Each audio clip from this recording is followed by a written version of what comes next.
sopralluogo per conto del comune sul tetto del Teatro Momo di Mestre. Cede un lucernaio, 45enne tecnico precipita e muore. Il cordoglio di Cafarsetti, la rabbia dei sindacati. Basta con queste stragi.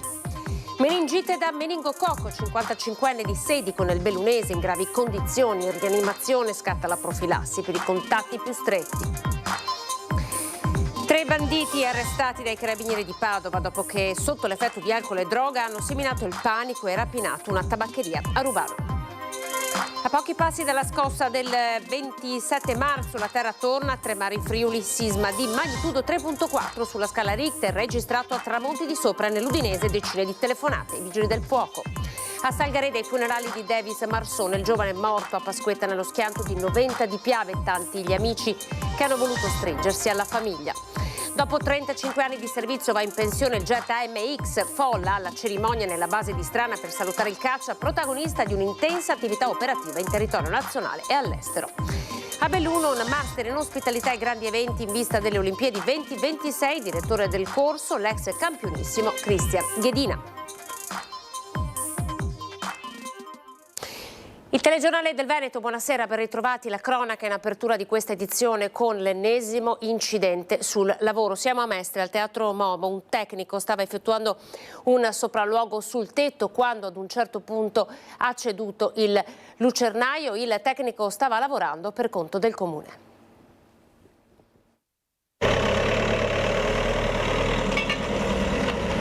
Sono quasi le 2 del pomeriggio quando il corpo di Mattia Di Tadi lascia il Teatro Momo di Mestre. Le indagini sulle cause dell'incidente sul lavoro in cui ha perso la vita rimangono coperte dal più stretto riserbo. Di certo c'è che Venezia e il Veneto piangono un'altra morte sul lavoro. Di Tadi era tra i responsabili per il nord-est di Richip, una grossa azienda che offre tra l'altro diversi servizi di manutenzione degli edifici. Sarebbe caduto da un lucernaio che forse ha ceduto attorno alle 10:30 di mattina, mentre assieme a dei tecnici comunali era impegnato in un sopralluogo per delle infiltrazioni sul tetto. Aveva 45 anni e viveva a Oriago di Mira. Appresa la notizia, il sindaco Marco Dori ha immediatamente espresso il cordoglio del comune. Io non ho dirette conoscenze, però in queste ore sono già arrivate delle telefonate di persone che lo conoscevano, molto anche loro spiazzate, tristi, perché è un ragazzo che si faceva veramente voler bene da tutti. Lanciato l'allarme, sul posto sono intervenuti lo Spisal, i carabinieri e la polizia locale. Per tutta la mattina l'intero isolato è stato recintato da via Dante a via Cappuccina. Di Tadi era sposato con un figlio. Penso che in questi momenti l'unica cosa che possiamo fare è veramente pensare a chi purtroppo non potrà più avere questo affetto, e a loro, alle famiglie, ai parenti, veramente il nostro più vicino cordoglio. Rabbia, dunque, cordoglio per questo ennesimo infortunio sul lavoro. Sindacati e partiti di opposizione hanno chiesto con forza più risorse per la sicurezza sul lavoro. È l'ennesimo incidente sul lavoro, cioè ho i brividi. Pensare che stavo organizzando una manifestazione per il giorno 11, che abbiamo 4 ore di sciopero sulla sicurezza, sembra una cosa che non finisce mai. Cioè veramente sono senza parole. Segretario generale della UIL del Veneto, Roberto Toigua, l'ufficio vicinissimo al Teatro Momo, ed è stato tra i primi ad arrivare sul luogo in cui ha perso la vita Mattia Di Tadi, precipitando durante un sopralluogo al tetto dell'edificio. Negli stessi istanti il sindaco di Venezia Luigi Brugnaro, impegnato in una conferenza a Palazzo Ducale, invitava ad un minuto di silenzio, esprimendo il più profondo cordoglio a nome di tutta la città. Il segretario generale della CGIL di Venezia, Daniele Giordano, invece è durissimo. Non servono i minuti di silenzio, non serve il cordoglio, servono azioni concrete. L'obiettivo deve essere infortuni zero e tutti dobbiamo chiedere di questo conto alle nostre istituzioni. Nel solo 2022, nella sola provincia di Venezia, quasi 1000 persone hanno riportato un danno permanente a causa di un infortunio sul lavoro e 24 sono morte. Giovedì 11 aprile, CGIL e UIL hanno dichiarato uno sciopero generale con un presidio alle 14:30 di fronte alla sede di Confindustria al Vega. Monica Sambo ha ricordato che una mozione per la richiesta di più risorse per la sicurezza sul lavoro era stata presentata diversi mesi fa in comune e non è ancora stata discussa. Servono ispettori negli Spisal, servono maggiori controlli, serve una possibilità di fare prevenzione e formazione del personale, perché tragedie di questo genere non si ripetano. Secondo i consiglieri regionali Daim, Zottis e Montanariello, fa riflettere che l'incidente si sia verificato in un luogo di proprietà del comune, dove misure e attenzioni per la sicurezza dovrebbero fare da modello per tutti. Un'osservazione analoga arriva anche dalla deputata Rachele Scarpa. Erika Baldin del Movimento 5 Stelle ricorda che lo scorso dicembre la maggioranza in regione ha bocciato una sua richiesta di rafforzamento dell'organico degli ispettori Spisal. Meningite da meningococco, secondo caso nel giro di pochi giorni. Siamo nel Bellunese, un uomo di 55 anni di Feltre è ricoverato in rianimazione ed è scattata ovviamente la profilassi antibiotica per tutti i contatti stretti. Il Dipartimento di Prevenzione ha messo a disposizione un ambulatorio dedicato al quinto piano del San Martino ed una linea telefonica attiva domani dalle 9 alle 12. Nuovo caso di meningite meningococica nel Bellunese. Un 55enne di Sedico è ricoverato in rianimazione all'ospedale di Belluno. Ieri sera era arrivato in pronto soccorso con una sintomatologia importante e gli accertamenti hanno diagnosticato l'infezione. Subito è stato attivato il tracciamento dei contatti dell'uomo per individuare le persone che hanno avuto uno stretto rapporto con il 55enne in ambito familiare, lavorativo ed amicale nei 7 giorni precedenti l'inizio dei sintomi. Tutti saranno sottoposti a profilassi antibiotica. L'età matura del paziente rende più semplice questa attività rispetto a quella necessaria per un giovane che solitamente ha una vita sociale molto più attiva. Il contagio in età adulta non è molto frequente, il 60% dei casi si verifica al di sotto dei 30 anni, il 40% al di sopra, ma calcolando che nella popolazione il numero assoluto di over 30 è molto maggiore, la percentuale di contagio tra adulti cala di parecchio. È un caso possibile ma non particolarmente frequente. C'è da dire che la primavera è la stagione tipica, un po' insieme con l'autunno, di queste forme invasive importanti da meningococco. Il caso odierno è il secondo nel giro di una decina di giorni nel Bellunese e segue quello della studentessa 18enne di Feltre colpita da meningite meningococica dopo una gita scolastica ed una serata in discoteca. Per ora classifichiamo questi due casi sporadici, nel senso che non abbiamo messo in evidenza alcun collegamento tra i due. È evidente che faremo ogni ricerca in questo senso, ma non penso evidenzieremo nulla delle prime evidenze appunto che abbiamo. C'è da dire che nel post-Covid la frequenza di queste malattie, in qualche modo venendo meno quelle misure di profilassi generale che avevamo durante il Covid, torna a diventare ai livelli ordinari. È anche da osservare che un adulto come dicevo, non ha una casistica così frequente. Per quanto riguarda la fascia giovanile invece stiamo intensificando l'offerta vaccinale proprio per contenere al massimo la casistica. Siamo a Padova, hanno seminato il panico sotto l'effetto di alcol e droghe, poi hanno rapinato una tabaccheria a Rubano. Vediamo. Un pomeriggio di ordinaria follia, seminando il panico tra le province di Venezia e Padova. 3 banditi sono stati arrestati dai carabinieri di Padova dopo aver commesso una rapina a Vigonza, rubato una carta di credito e minacciato con una pistola dei passanti. In manette un 32enne residente a Mira e 2 romeni di 36 e 31 anni. Hanno guidato per ore sotto l'effetto di alcol e droghe. Hanno seminato il panico sostanzialmente in alcune località della provincia di Padova e anche della provincia di Venezia, perché si sono, oltre a perpetrare un furto aggravato su un'autovettura in sosta e la rapina aggravata ai danni di una tabaccheria di Vigonza, hanno poi avvicinato delle persone che erano alla guida di autovetture piuttosto che a piedi e le hanno di fatto così spaventate e minacciate impugnando la pistola. A bordo di una Mercedes classe C nera con il volto coperto hanno prima affiancato un giovane a piedi a Mira e con la scusa di chiedere informazioni l'hanno terrorizzato puntandogli contro una pistola, poi rivelatasi falsa.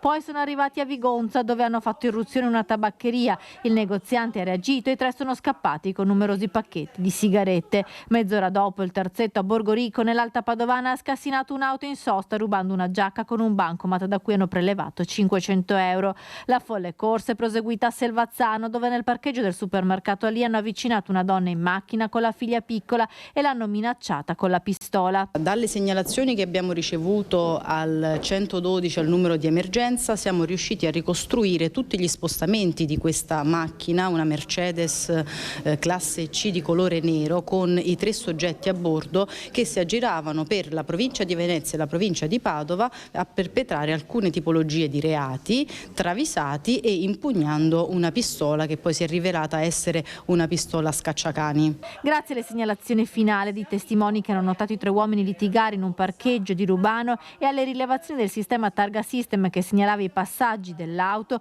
i carabinieri hanno ricostruito il tragitto e fermato i 3 malviventi che sono stati arrestati per rapina, resistenza, furto e danneggiamento. A Tramonti di Sopra, ora nel Pordenonese, dove si è stata registrata una nuova scossa di terremoto. La terra torna a tremare nelle Dolomiti friulane. Dopo il sisma registrato lo scorso 27 marzo con magnitudo 4.2 ed epicentro a Socchieve, una nuova scossa di terremoto è stata registrata alle 14:28, magnitudo 3.4 della scala Richter, con epicentro a 5 km a nord-est di Tramonti di Sopra e ipocentro a 11 km di profondità. Il movimento tellurico è stato avvertito in tutta l'alta Val Tagliamento e nel Friuli occidentale. Seppur breve, la paura è stata tanta, il ricordo dell'Orcolata rimane sempre vivo da queste parti. Tornando alla cronaca, decine le chiamate ai centralini dei Vigili del Fuoco da parte della popolazione, ma per fortuna non si segnalano danni e feriti. Si tratta di scosse che rientrano in una normale attività sismica. Ed a proposito di terremoti, è prodotto in Veneto il pendolo che ha salvato un grattacielo a Taiwan durante il terremoto dei giorni scorsi. Abbiamo incontrato l'ingegnere che lo ha collaudato. La cosa che mi ha dato più soddisfazione in assoluto è che si è fatto male nessuno e quindi salvando le vite io sono felicissimo di questa cosa. Non vi racconto come stavo quella sera quando ho sentito il terremoto a Taiwan. Esprime soddisfazione il professor Vitagliani, già ordinario di ingegneria all'Università di Padova. L'opera, che lui ha collaudato per stabilizzare il Taipei 101, l'altissimo grattacielo di Taiwan, ha funzionato, ha resistito al forte terremoto che ha colpito l'isola orientale. Questo pendolo si muove in contrapposizione di fase rispetto alle oscillazioni della torre e va a cozzare contro questi elementi elasto-viscosi che dissipano energia, quindi la quantità di energia in gioco sulla torre è molto ridotta da questo sistema. Il pendolo, che pesa 660 tonnellate d'acciaio, è progettato da una ditta olandese e prodotto da una ditta padovana, una struttura innovativa con radici lontane nel tempo. Questo è l'unico pendolo sistemato su un edificio altissimo. So che all'inizio degli anni 40-50 in America, a New York, a Manhattan, costruivano dei palazzi alti, non erano grattacieli, alti, dove il serbatoio d'acqua era agganciato alla sommità pur essendo sui piani inferiori e serviva come pendolo, come dissipatore di energia. C'è molto da fare sul piano della sicurezza sismica, anche in Italia andrebbero riviste alcune norme. A Salgareda, ora nella Marca, questa mattina nella chiesa parrocchiale l'addio a Davis Marson, il giovane morto a Pasquetta nello schianto di Noventa di Piave.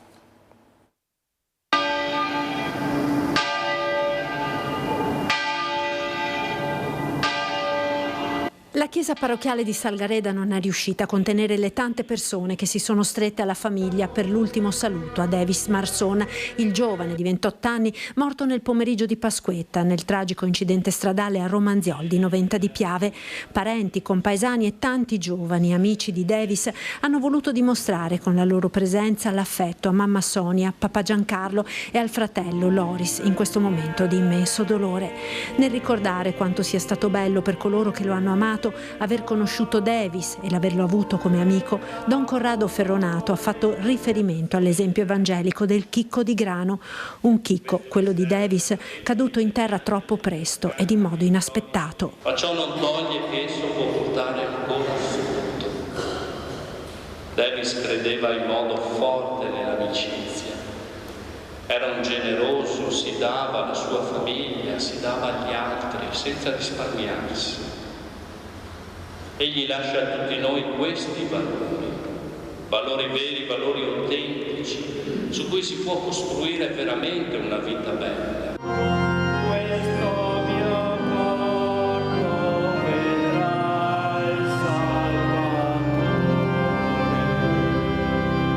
Nel mazzo di fiori degli amici più cari, una grande foto, un collage dei momenti di gioia ed allegria trascorsi insieme a ricordare quanto Davis amasse la compagnia di quei giovani che in lacrime oggi l'hanno salutato per l'ultima volta, portando conforto con un abbraccio ai familiari.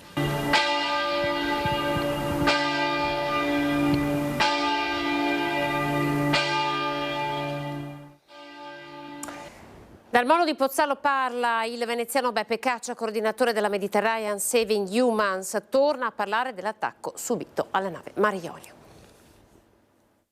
Dal porto di Pozzallo in Sicilia, dove attende lo sbarco dei migranti, per fortuna tutti sani e salvi, dalla nave Mare Jonio, il veneziano Beppe Caccia, coordinatore di Mediterranean Saving Humans, dice: siamo a Pozzallo, sul molo del porto che è stato assegnato dalle autorità italiane per lo sbarco delle 58 persone soccorse ieri pomeriggio in acque internazionali dalla nave Mare Jonio di Mediterranean Saving Humans. Mentre stavamo procedendo al soccorso, come sapete, c'è stato il violento intervento delle milizie della cosiddetta Guardia Costiera libica che hanno sparato contro i nostri soccorritori. A bordo anche il trevigiano di Moriano Veneto, Danny Castiglione, capomissione. Si tratta di un episodio di una gravità senza precedenti. Sono stati numerosi i casi di interferenza, di manovre pericolose da parte delle motovedette libiche che hanno messo in questi anni numerose volte a rischio la vita dei naufraghi, ma non c'era mai stato un episodio appunto di attacco diretto con armi da fuoco. Immagini forti quelli di ieri pomeriggio. Caccia si schiera contro le scelte del governo italiano e anche dell'Europa. C'è una responsabilità politica precisa da parte del governo italiano, le motovedette di Tripoli, i miliziani che sono a bordo sono finanziate e sostenute dal nostro governo e dalle istituzioni dell'Unione Europea e sono vere e proprie bande criminali che violano ogni giorno i diritti fondamentali delle persone in movimento, dei migranti. Sono bande criminali che violano, come si è visto ieri nel nostro caso, sistematicamente il diritto internazionale marittimo e umanitario. Il sostegno dell'Italia, il sostegno dell'Unione Europea a queste milizie di criminali deve finire. È quello che chiediamo, si interrompa ogni rapporto. Ci fermiamo, pochi secondi di pubblicità, tra poco.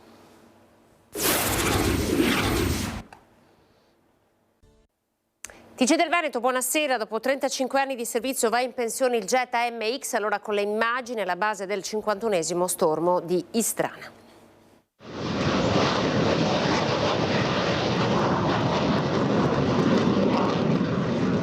L'AMX si alza in volo per l'ultima volta. La base militare di Istrana, dove fu assegnato il primo esemplare nel 1989, lo ha salutato oggi a nome dell'intera aeronautica militare, dopo 35 anni di onorato servizio. Tanti i teatri operativi, dai Balcani, l'Afghanistan, la Libia, l'Iran, il Kuwait. L'ultimo passaggio in pista davanti agli occhi emozionati di oltre 10.000 appassionati, autorità civili e militari, tanti i sindaci della Marca. Era presente anche il ministro Carlo Nordio. L'ultimo volo, poi il phase out, in gergo la dismissione. È una ruota e dopo 35 anni anche lui, come si dice, va in pensione, come è andato in pensione anche la B212 recentemente, ma la storia deve andare avanti ed è la forza di una forza armata altamente tecnologica che deve guardare verso il futuro. Si chiude con lo spegnimento dei motori spray degli AMX e l'apertura dei tettucci, un volo lungo 35 anni. Commozione palpabile tra tutto il personale che negli anni ha operato sulla AMX. Toccanti le dichiarazioni del tenente colonnello Emanuele Chiadroni, comandante del 51esimo stormo. Si chiude una pagina importante di una meravigliosa avventura azzurra. La fine della vita operativa in realtà significa la fine di un'esperienza fatta non solo di computer, ferro volante, ma di squadra, un senso di squadra. Doveroso ricordo ai piloti che hanno sacrificato la vita su questi velivoli. Nato come il brutto anatroccolo della flotta, AMX negli anni si è rivelato il jet aereo tattico maggiormente impiegato dalla forza armata nelle missioni fuori dai confini nazionali. Per i teatri dove è stato schierato di Afghanistan, Libia, Iraq, in realtà era lo strumento perfetto per efficienza, per robustezza e per flessibilità che il velivolo ha sempre dimostrato. Una missione che finisce ma continua la difesa dello spazio aereo con gli Eurofighter, oggi in dotazione in un contesto internazionale mai così instabile. Adesso si trovano in Polonia con gli Eurofighter e si ruotano regolarmente con gli F-35 e non vi nascondo che spesso vengono chiamati a dimostrare all'amico russo che noi siamo lì a difendere il nostro confine, per cui ci incontriamo per aria, ci guardiamo e ci riconosciamo. C'è un appuntamento da non perdere nella nostra prima edizione. A partire dalle 12 Antena 3 racconterà in diretta la cerimonia per l'80° anniversario del bombardamento del 7 aprile 1944 su Treviso. Dunque domenica la deposizione della corona d'alloro, la lapide di fronte allo scalone di Palazzo dei 300 e poi i rintocchi della campana della Torre Civica. Infine novità di quest'anno il sorvolo delle frecce tricolori. Momento per momento il ricordo del tragico Venerdì Santo del 1944 che nessun trevigiano ha mai dimenticato. Tommaso Menoncello è stato nominato MVP del torneo 6 Nazioni di rugby. Menoncello diventa così il più giovane giocatore di sempre a ricevere questo riconoscimento nella storia del torneo. I 3/4 del Benetton Rugby, 22 anni, è stato votato come miglior giocatore del 6 Nazioni raccogliendo il 33% delle preferenze. A Treviso Menoncello ha frequentato le medie alla Mantegna, formandosi sportivamente a Paese, all'Accademia FIR, tesserato per il Mogliano Rugby. Dal 2020 è tornato al Benetton Rugby come permit player in United Rugby Championship. Prima di lui, l'unico azzurro a ricevere il premio MVP 6 Nazioni era stato Andrea Masi nel 2011. Menoncello era già diventato il giocatore più giovane in assoluto a marcare una meta nella storia del Championship in occasione di Francia-Italia nel 2022. E restiamo in tema di sport, andiamo a Belluno con un master in ospitalità e grandi eventi in vista delle Olimpiadi 2026. Direttore del corso, organizzato dalla Fondazione Universitaria San Pellegrino, sarà l'ex campione Christian Ghedina. Questa mattina nell'aula magna del liceo Lollino la presentazione ufficiale. Questa è una veste che ricopro per la prima volta e mi crea un po' di disagio perché chiaramente non è il mio. Dall'agonismo puro alla cattedra, Christian Ghedina, 5 Olimpiadi, 3 medaglie mondiali e 13 vittorie in Coppa del Mondo, è il direttore del Master Executive Ospitalità ed Eventi Giochi Olimpici e Paralimpici 2026.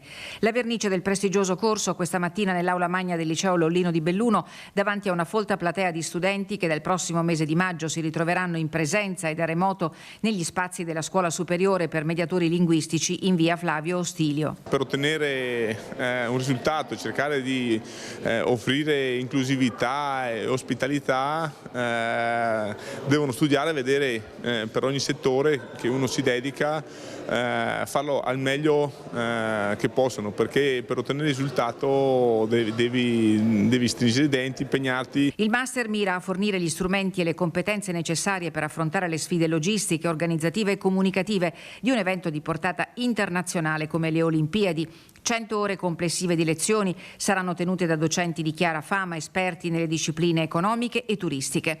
Bella idea, ha detto Giovanni Malagò, presidente della Fondazione Milano Cortina 2026. Cerchiamo di formare delle persone che vengono a supportare prima, durante e dopo il più grande evento sportivo del mondo. Penso che i giovani si appassioneranno a questo progetto, sempre di più cercano di ragionare e pensare come dare delle risposte sulla loro vita professionale in futuro attraverso e dentro il mondo dello sport. Il presidente Malagò ha inviato il suo messaggio di saluto da remoto al pari del suo vice e presidente del Comitato Italiano Paralimpico Luca Pancalli. prepareremo professionisti, tra virgolette, capaci non soltanto di gestire al meglio gli aspetti, naturalmente, gli aspetti organizzativi di un evento sportivo di tale portata, ma anche contribuire alla creazione di un ambiente veramente inclusivo e accessibile a tutti.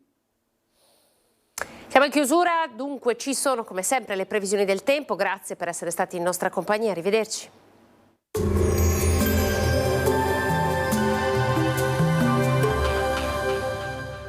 Cooperativa Agricola Volpago offre carni fresche e selezionate di prima qualità, senza uso di antibiotici, direttamente dagli allevamenti locali dei nostri soci allevatori. Bentrovati al meteo. Nel weekend si rafforza l'alta pressione, bel tempo e valori termici decisamente oltre la norma, tipici della tarda primavera o di inizio estate. Il dettaglio di sabato 6 aprile. Sul Veneto tanto sole e cielo in prevalenza sereno, probabili foschie o locali nebbie in pianura nelle ore più fredde, precipitazioni assenti. Temperature in aumento, minime tra 8 e 11 gradi, massime tra 18 e 22 gradi all'incirca. Spostiamoci ora sul Friuli Venezia Giulia. Anche in questo caso ampio soleggiamento, cielo velato, salvo addensamenti in genere innocui in corrispondenza dei monti. Temperature minime tra 8 e 13 gradi, massime sui 18-19 gradi all'incirca. Infine diamo uno sguardo alla situazione del Trentino Alto Adige, dove il tempo sarà asciutto e stabile e prevalentemente soleggiato. Temperature minime sugli 8-9 gradi, massime intorno ai 24-25 gradi. Dal meteo di Antena 3 per ora è tutto. Arrivederci.